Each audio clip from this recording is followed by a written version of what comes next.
When was the last time you heard someone in your group, within your family, within your friends, you're out at a night, maybe at a restaurant, at a party? When was the last time you heard conversations about the ocean? Whether it be marine protection, whether it be about surfing, whether it be about canoeing, whether it be about you just using the ocean, being around the ocean. When was that last time you were talking about the ocean with your friends and family? That's what we're going to be talking about today, and how we need to have more conversations, just general conversations about the ocean to help them in its protection. That's what we're going to talk about on today's episode of the How to Protect the Ocean podcast. Let's start the show. Hey everybody, welcome back to another exciting episode of the How to Protect the Ocean podcast. I am your host, Andrew Lewin, and this is the podcast where you can find out what's happening with the ocean, how you can speak up for the ocean, and what you can do to live for a better ocean by taking action.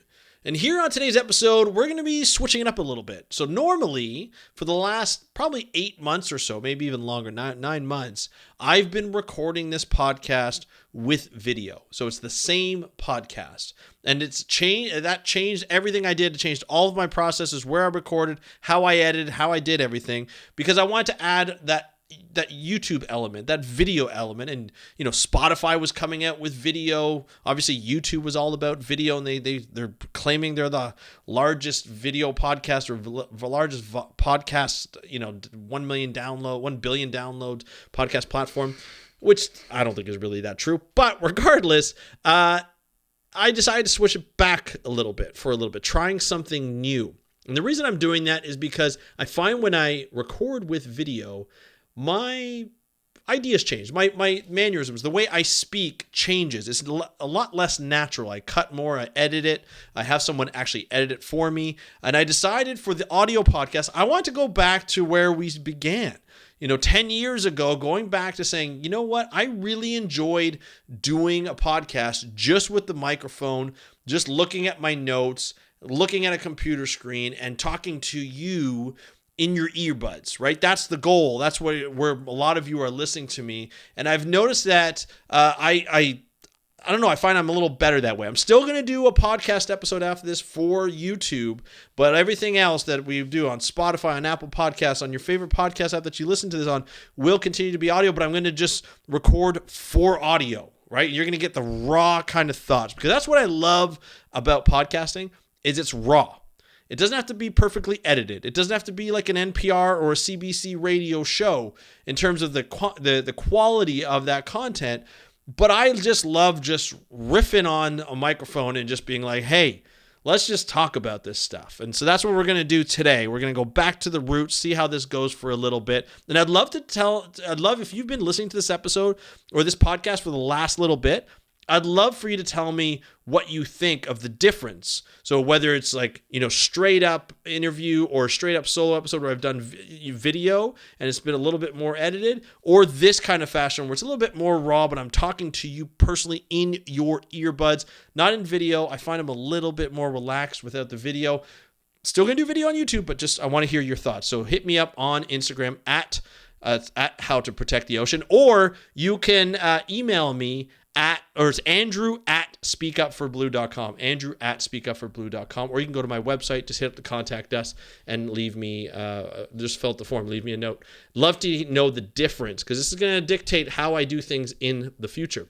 Anyway, I always love your feedback, but let's get into the episode today. Today, we're going to be talking about conversations, right? Going back to podcasting the way I used to, doing a podcast where, hey man, we're just going to talk about stuff. We're going to talk about the ocean. I was doing a presentation last week in front of a school, grade 9 girls, in front of the girls. So freshmen for a lot of you Americans who don't go by grades necessarily in high school. And I was asked to come to a talk. It was a wonderful talk. It was about climate activism. It was like a 2-week thing where they put these grade 9s through this 2-week program, and they get to talk to different leaders and mentors and all that kind of stuff. And it's a wonderful program. I got to speak to it because I have a friend who teaches there, and they asked me to speak about my career. And the one thing I said to them, I had talked to a lot of people. I said, do we talk about science in society? Do we talk about, the ocean in society and the role it plays in society? Or just like the things that are affecting us that are about the ocean? And they were like, no, we don't really. Now, we live in Ontario, so oceans are not going to be a common theme because we don't live right beside an ocean. But we do live by the Great Lakes. The Great Lakes we live by. We should be talking about the Great Lakes more, but we don't talk about the Great Lakes more. And we don't talk about the role that the Great Lakes or the oceans play in our general lives. When I told some of the kids that every second breath from the ocean, or every second breath we take is from the ocean. So every second breath we take is from the ocean. Imagine that. People didn't know that. That should be like on the tips of our tongues every moment. That should be that should be entrenched in our minds from a young age. Because we depend on the ocean. As a race, as a planet, we depend on the ocean.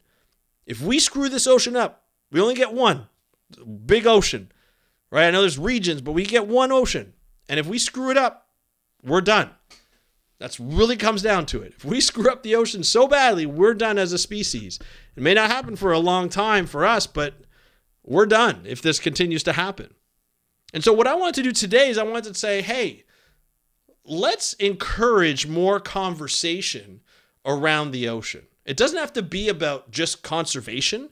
It doesn't have to be about science, but it could be about the cool things that we all love about the ocean. I'm getting ready. I just came back from a trip, but I'm also getting ready to go for another vacation to Jamaica. I can't wait. It's going to be a lot of fun, but there's a reason why we go to vacation spots where there's an ocean. We love the color blue as a species. We love being by the ocean. I love the noise of the waves hitting against the shore, the beach. That is calm for me. That is peaceful for me. That's where I get re-energized to go back and do this podcast over and over again, to do the work that I do on a day-to-day basis. That's what I do. And a lot of others do it as well, to kind of just relax, get away from, for us in Canada, the winters as we get out of this winter and we're waiting for spring. But we need the ocean. We need the ocean, even if we're on the BC coast or the Arctic coast or the Atlantic coast or the Gulf of Mexico coast. Wherever you're at, you need the ocean. It helps rejuvenate us all, whether it's by breath or whether it's by sight and just mental health, as it's huge more and more these days. That's the best part. But I wanted to talk about some of the key benefits of talking about the ocean, right? Because a lot of people will be like, well, what are you talking about, Adrian? Are we talking about I can't do lectures or I can't do this in front of classrooms and things like that? Like you just did. No, we're just talking about general conversations at the dinner table.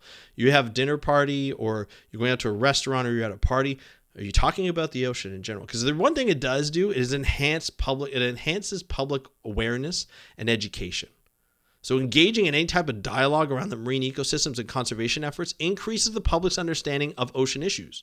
So just having that dialogue, just having that conversation, the heightened awareness can lead to more informed decisions and behaviors to support environmental sustainability. Because if we're talking about it more, it's on our minds more. Like think about this. If you're on social media, right, which a lot of us are on social media, including myself, a lot of times to a detriment. But if I've got my phone in front of me and I'm doom scrolling and I keep seeing things happen, the world is terrible, all this stuff comes out and all this negative. We know these social media platforms love negativity. And so I'm looking at this phone and I'm looking through like TikTok or Instagram or Facebook or whatever. And it's just articles being shared or, comments being made or things like that on politicians, profiles and posts and stuff, and you're just seeing it's negative. Eventually, I'm going to have a negative mindset because I'm looking at all this negativity. But now imagine if we talk about the ocean, not only in a positive way, but even in the negative way, that the negative things that are occurring, but we're talking about the ocean. It becomes more and more on our mind. So not just talking about the conservation issues, but talking about what we like to do in the ocean, how we interact with it, what it brings to us. So maybe some new science studies that happen. One thing that I've noticed that we could do, and this is what I've been doing, is I would say, hey, Chat GPT, tell me where or show me the new articles that are out, scientific articles that are on the ocean, about the ocean. It'll give me a list and they'll say, okay, summarize these so I don't have to read through them all. And they'll summarize it for me. I'm like, this is perfect. Now I can tell other people about it. This is awesome. Right? And then I can write messages on it and I can say, hey, if I want more information, where should I go? Where does the article say I should go? It'll give me references and stuff. It's perfect. It's awesome. We have so much technology, we can get to know more about the ocean just to enhance the public awareness by talking about it, right? Just in our own education. Now, so when people start talking about the ocean, they start getting it on their minds, they start being like, oh, you know what? I would like to do more about the ocean. I'd like to, be involved a little bit more. Well, that will be promotion of citizen science initiatives. Imagine that. You want to do so much about the ocean, you start volunteering with organizations on their programs where you can actually participate in the field work for their studies, whether it be universities or whether it be a coalition or even nonprofit organizations or a coalition of nonprofit organizations in academia or government and so forth. And you can take part in these citizen science initiatives. So just having regular conversations about marine science can encourage those citizen science projects to be done. And they allow individuals to contribute to scientific research, which gives them a sense of involvement and belonging, and then invest in the marine conservation efforts of these projects. Now, all of a sudden, you're in it, right? You got skin in the game, as they say, right? You've already taken a bite out of it, and it's amazing to feel. Like, having to be a part of a citizen science project is amazing. Trust me on this. So you can also influence the policy and governance of the marine environment. Because you're talking about the ocean so much, you're starting to understand some of the key issues that are facing the ocean and some of the policies or solutions. Because once we hear a problem, we're like, hey, how do we figure out the solution? What is the solution? A lot of politicians will ask, experts. Well, they used to anyway. I don't know about these governments these days, but they used to ask experts. They say, hey, what's the solution to this? Give us the good and the bad of these different solutions. And then we'll figure out what to do after that. So having that knowledge, you get to understand some of those policies and you get to have that dialogue where you know what you're talking about. Even if it's on a scratch the surface level, you can actually talk to people about, talk to officials, whether it be city councilors, whether it be Senate members, Congress people in state, or provincial, or federal levels. You can have those conversations as they come to your door and ask for your vote. You're like, well, while we're talking about that, let's have a conversation about the ocean. There's so many things that we can do. We just don't know about the ocean, right? And then you have the benefit of economic benefits through sustainable practices. So understanding that using sustainable practices can bring in more money. It could help benefit local economies, particularly those that rely on fishing and tourism. I've talked a lot about projects that help communities or that work with communities to help them adapt to climate change for their fishing communities, to help them adapt to installing and implementing and managing marine protected areas. All these things help them do that. When I had an official from RARE on, an organization that deals a lot with tropical systems and very small fishing villages and helps them fish for longer using sustainable practices. Last time we had somebody on, we talked about a program where it was like a climate program. So when typhoons come into the area and destroy the marine environment, and they had a marine protected area that the coast would manage, right? The coastal village would manage. Well, when that typhoon would come in, it would destroy the marine protected area. They couldn't fish in the MPA because there was nothing there. It was all broken down. But they had to fish somewhere, right? So why were they, usually you don't fish in an MPA, usually you fish outside, but then they're like, well, maybe the ones that the fish outside are gone because of the storm. Even if it's temporarily, you still need to feed your families. So what RARE did is they worked with this organization or with this community group, and they said, hey, look, how about you contribute to a savings plan, a climate savings plan, in case or when the typhoon comes in, it destroys your area, you can pull from that savings plan as a community, and then you can still feed your kids, send them to school, all that kind of stuff. This is in the Philippines, the way it's structured there. And so they were like, okay, yeah, this is great. Let's do this. And that happened. A typhoon comes in, it destroys the marine protected area, destroys everything else. Instead of going and fishing for everything that's left and maybe even destroying the habitat even more, because these natural disasters happen. They're happening more often and more intensely because of climate change due to our mismanagement of climate and fossil fuels. But they still come in and they still ruin this. They actually were able to pull from that savings plan. that banking savings plan. And they were able to, pay for their food, pay for their kids to go to school, all that kind of stuff. That's important to those local communities. So having the economic benefits through using sustainable practice makes sense, and it works more often than not. A lot of times, though, they're new to a society, so you don't know how long it's going to be, right? Before it takes place, before they even implement it, even if they want to implement it. Right? It takes a lot of time to change people's behaviors, a lot of patience, especially for conservationists, and when it comes to the environment and food. The last thing I'm going to mention is that there's cultural and recreational enrichments. So the oceans hold significant cultural and recreational value. Right? We know this already. Conversations about marine science can deepen appreciation for these aspects, promote activities like responsible tourism and community engagement in conservation projects. Right? Having that part of your program, whether it be for just talking about science, talking about the ocean, whether it doesn't have to be science, just ocean conservation or just the ocean in general, will help all of these things.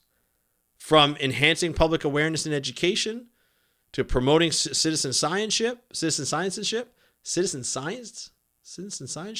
how you say it? I don't know. Regardless, it's okay. We're not editing this, guys. We're not editing this. And then, of course, there's like economic benefits through sustainable practices, right? Influence on policy because you know what you're talking about. So when politicians come up and they try to BS you, if they don't want to help the environment, you can call them out on that right on your doorstep if they still come to your doorstep. And then, of course, you have cultural and recreational enrichment. It just makes us a better community to know our environment. So what I encourage everybody to do is to not only understand what's happening with your ocean around you, your coast, but start talking about it. Talking to friends about it. Even if you don't know something, it's like, hey, does anybody know about mangrove forests? Does anybody know about seagrass? Does anybody know about salt marshes or coastal habitats and what role they play? Because we would really love to find out. Or I was reading this article. I was listening to this great podcast called How to Protect the Ocean. You see what I did there? And I have this information. I want to ask you questions or I want to discuss it with you. This podcast could serve as the beginning of a conversation on oceans. And you continue it with your family and friends. Doesn't matter if they're young or old or middle-aged. Doesn't matter, same age. It doesn't matter. Have these conversations with your coworkers. Have this conversation with your family. Have this conversation with your friends. It's not nerdy or geeky to have these conversations. It's extremely important. And it's important that we talk about this more and more. So that's the episode for today. That is what we're talking about, is talking about oceans. It's one of the reasons it's a perfect opportunity to go back to podcasting the way I used to. I'll still do videos on YouTube. Don't worry about that. But this I get excited. You can almost even hear it in my voice, I hope. But this is fun for me. And this works. It's going to be a little extra work, but it works to do the video on that because I want to bring as many people and start that conversation off. Where do you want to learn more about the ocean? Is it the science? Is it just learning about ocean animals and the ocean in general? Is it the conservation? Is it the issues you want to know more about? Let me know what you think. I want to put a comment, whether you're able to put a comment in the podcast app that you're listening to, or go to YouTube, put a comment for the appropriate episode. I'll put the link into the episode that I put up on YouTube when it goes up. But hit me up on Instagram at How to Protect the Ocean. And don't forget to follow or subscribe to the channels, whichever podcast platform you're listening to. And don't forget, of course, if you want to just find out more information about the ocean, you go to speakupforblue.com. That's where you go. That's where you start. Speakupforblue.com /podcast to see everything and listen to everything that we've done on this podcast. Over almost 1,800 episodes. That's where we're at. We're almost 1,800 episodes in. Imagine that. That's going to be amazing when we get to that level because I'm not stopping anytime soon. And I can't wait to be able to discuss this with you in Instagram, in the comments, or however, through the website, however you want. Speakupforblue.com /podcast. Thank you so much for joining me on today's episode of the How to Protect the Ocean podcast. Going back to my roots in true audio form. Thank you so much for listening to this How to Protect the Ocean podcast. I'm your host, Andrew Lewin. Thank you for listening from the True North, Strong and Free. Enjoy your day. We'll talk to you next time, and happy conservation.